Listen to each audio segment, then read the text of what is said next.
Hello दोस्तों, मेरा नाम अजय है। बिजनेस ऑफ एबीसी चैनल में आपका स्वागत है। Today I am talk about how to increase customer number of. हम अपनी दुकानों में कस्टमर की संख्या को कैसे बढ़ा सकते हैं। इसके लिए धीरू भाई अंबानी ने 7 बेसिक रूल दिए हैं जिसको फॉलो करना बहुत जरूरी है। यदि आपका बिजनेस छोटा हो या बड़ा, तो उसमें से सबसे पहला आता है बिहेवियर, आपका व्यवहार। 80% पार्ट आपके बिहेवियर पर और 20% बाकी अन्य चीज़ों पर डिपेंड करता है। तो इससे आपको समझ में आ गया कि किसी भी बिजनेस को ग्रोथ करने के लिए, सक्सेस पाने के लिए बिहेवियर का कितना बड़ा योगदान है। तो मान लीजिए आपकी दुकान में कोई कस्टमर आता है, तो सबसे पहले आप करिए हल्की सी स्माइल देके उसका स्वागत कीजिए। यदि आप उसका नाम जानते हैं, यदि आपसे वो ए से बड़ा छोटा है, तो उसको उचित सम्मान देकर उसका स्वागत कीजिए। अब यदि आपको अच्छा कस्टमर है तो आप उसको चाय पानी के लिए भी पूछ सकते हैं। और कस्टमर और आपके बीच जो कम्युनिकेशन होना चाहिए, बातचीत होनी चाहिए, उसमें 80 कस्टमर को बोलना चाहिए, बाकी 20% आपको बोलना चाहिए।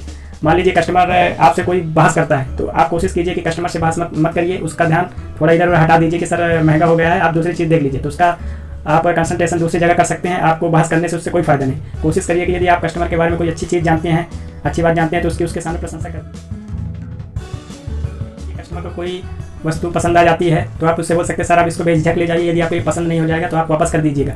और इन सब चीज़ों में आप जो शब्दों का सिलेक्शन करें बहुत ही सोच समझ के करें। आपका एक शब्द ग्राहक को तोड़ सकता है।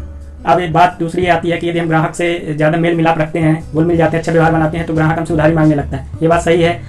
अभी तक ऐसा कोई बिजनेसमैन नहीं होगा जिसकी उधारी न डूब गई हो और कितनों की उधारी फंस जाती है। तो इसका रीज़न ये है कि हमको उधारी, पहली बात तो मना करना है कस्टमर को। अब मान लीजिए कि उसको कैसे मना करना है, मना करने ऐसा बोलना पड़ेगा कि आप कस्टमर को बुरा भी ना लगे। तो उसके लिए आपको क्या करना पड़ेगा कि सर मैं बहुत कम मार्जिन में बिजनेस करता हूँ, जिससे मेरा प्रॉफिट बहुत ही कम है, तो अब आपको उधारी नहीं दे सकता। दूसरा चीज़ आप बोल सकते हैं कि सर स्टॉक कम है और मेरे पिताजी ने मना किया है और फ़ोन लगाने के लिए भी मना किया है। चौथी चीज़ आप बोल सकते हैं कि बहुत सारी उधारी अभी फंसी है और धंधा भी काफ़ी कमज़ोर चल रहा है।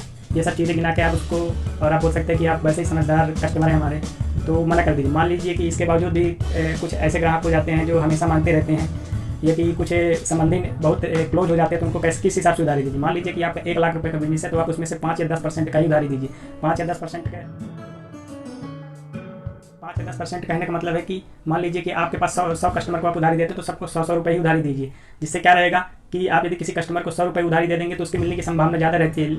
लेकिन आप यदि एक कस्टमर को 4-5 हज़ार या 2-3 हज़ार रुपये तक उधारी देते हैं, तो आपकी उधारी डूब जाने की संभावना ज़्यादा रहती है। तो कोशिश करें कि एक लिमिट में उधारी दें, उससे ज़्यादा उधारी ना दें और अपने बिजनेस को लगातार।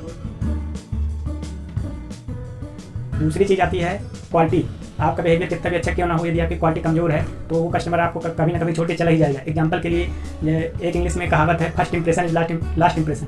आपका पहला इंप्रेशन बहुत अच्छा होना चाहिए। कहने का मतलब जो भी आप प्रोडक्ट बेचते हैं तो उसका लुक अच्छा होना चाहिए, उसके द्वारा जो प्रोडक्ट दे रहे हैं उसका एक्सपीरियंस बहुत अच्छा होना चाहिए, उसकी पैकिंग अच्छी होनी चाहिए और लेटेस्ट मॉडल का होना चाहिए। एग्जाम्पल के इसको समझने के लिए मैं एक एग्जाम्पल दे रहा हूँ। मान लीजिए कि आप कोई एक नई बाइक खरीद के लाते हैं।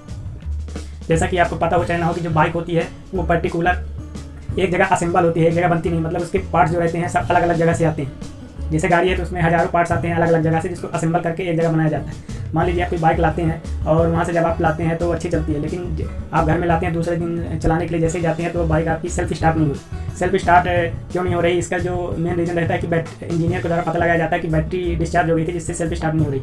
लेकिन जो व्यक्ति वो गाड़ी लाएगा तो वो दूसरों से यही बोलेगा कि आप इस कंपनी की बाइक मत खरीदिएगा, बहुत ख़राब होती है, ये कि मैं लाया था तो दूसरे दिन स्टार्ट नहीं हो रही थी, एक्सेट्रा। लेकिन यदि आप उस चीज़ को अगर गहराई से समझेंगे तो सिर्फ एक पॉइंट की वजह से, मतलब बैटरी खराब होने की वजह से वो पूरी की पूरी गाड़ी को आप बदनाम कर रहे हैं। तो मतलब क्वालिटी इसीलिए इफेक्टिव है कि यदि आप 10-15 प्रोडक्ट यदि बेचते हैं तो आपकी यदि एक भी क्वालिटी अगर कमज़ोर होती है तो उन बाकी क्वालिटी वाले प्रोडक्ट की मतलब छवि आपको बिगाड़ देती है। तो इसलिए ध्यान रखें कि अपने साथ में अच्छे से अच्छा ब्रांडेड प्रोडक्ट रखें।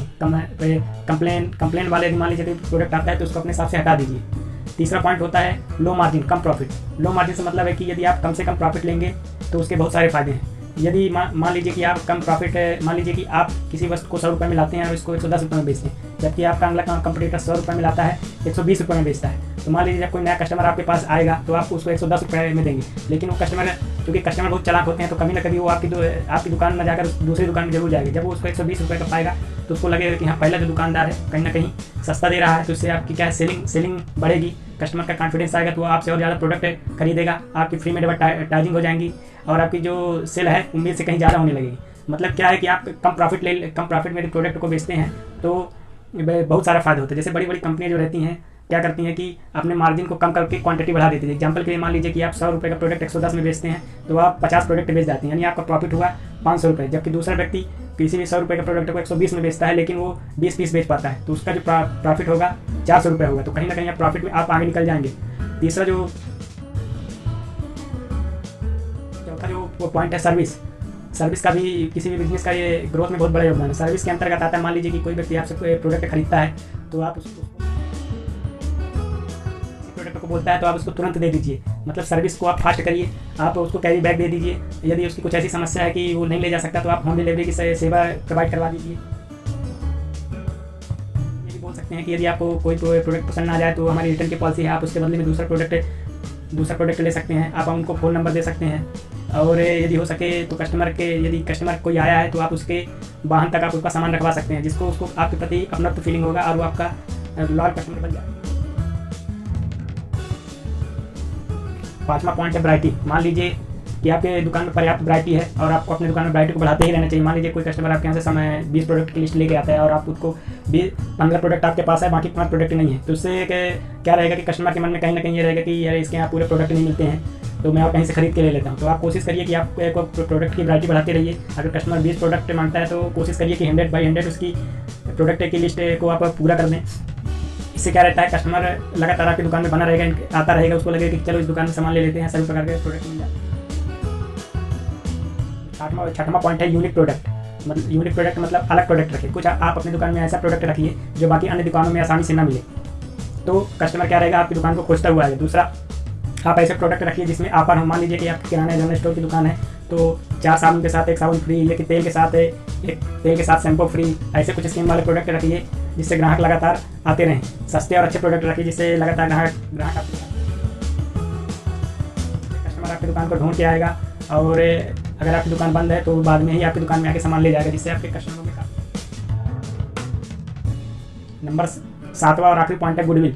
आपको अपने दुकान की गुडविल को हमेशा बना के ही रखनी चाहिए। मतलब कोई भी यदि आपके अगल बगल वाले कि कोई अच्छा कस्टमर अगर आपकी दुकान के बारे में पूछे, तो वो यही बोले कि हाँ, आप उस दुकान में चले जाइए और उस दुकान में आपको अच्छा प्रोडक्ट मिलता है। इसके लिए आपको क्या करना चाहिए कि आपके जो लॉयल कस्टमर हैं उनको वॉच दे सकते हैं, थैला दे सकते हैं, कि जब भी वो कस्टमर इन चीज़ों से रिलेटेड कोई काम करेगा, तो आपके प्रति उसके मन में छवि अच्छी बनेगी, और वो किसी व्यक्ति को बताएगा भी तो उनके मन में भी अच्छी छवि बनेगी। ये थे धीरू भाई अंबानी द्वारा बताए गए 7 रूल, जिसको मैंने आपको बताया है। आपने वीडियो देखा, आपने इतना समय दिया, उसके लिए बहुत बहुत धन्यवाद। यदि आपको वीडियो पसंद आता है तो आप इसे शेयर, लाइक और कमेंट जरूर करिए, जिससे मेरे को भी लगे कि हाँ, इसमें मैंने कुछ सही बताया। और जो भी कमी हो तो आप कमेंट में जरूर लिखिए, जिससे मैं कुछ इसमें सुधार कर सकूँ। धन्यवाद।